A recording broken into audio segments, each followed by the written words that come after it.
Common question that we get when we start the process is, what's the interest rate? That's sort of what the consumer has been trained to ask is, hey, what's the interest rate? And I think I know everything from there.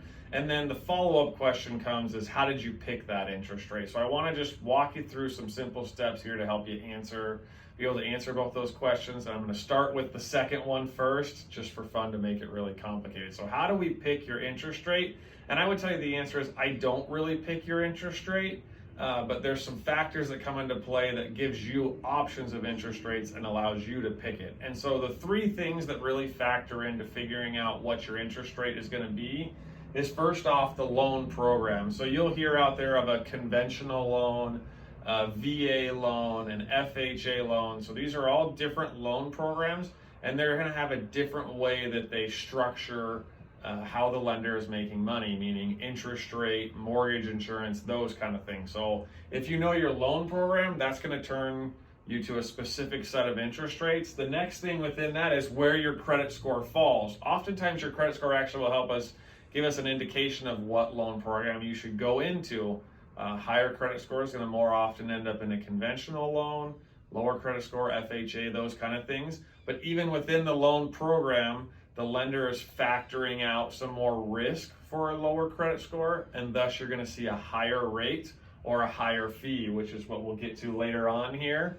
But loan to value would be the next one. So if you're buying a house, the way to think of that is, how much am I putting down? That's going to create a loan to value. So if you put 20% down, you have 80% loan to value. So again, less risk to the lender because you have more money invested in the house, and they have, again, less risk because of that. So the more you put down, typically the lower credit score or the lower interest rate you're going to see, and then also lower fees. So last one, and this is the way that you really end up picking the interest rate, is what you're willing to pay in upfront fees.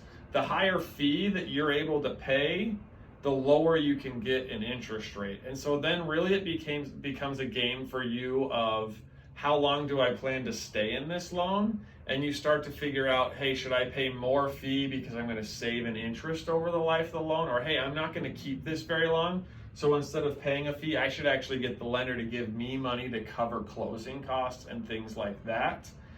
So these four items really gives you an idea of how your credit score is picked, and the last one, how you pick the credit score. And then your rate, what your rate is going to depend on putting all these factors together. And so what we try to do up front for you is sort of guesstimate out some of these things by having a conversation with you, put some numbers in front of you that gives you an indication of, hey, this is what the interest rate will look like. And of course, more importantly, then this is what the payment is because of that interest rate. And then if you like that and you want to move forward, then we start the process, really get all your documents, make sure all this stuff actually lines up so that we can follow through on that interest rate that we were looking at up front. So hopefully this was really helpful in helping you figure out how we pick your interest rate and what your rate would be.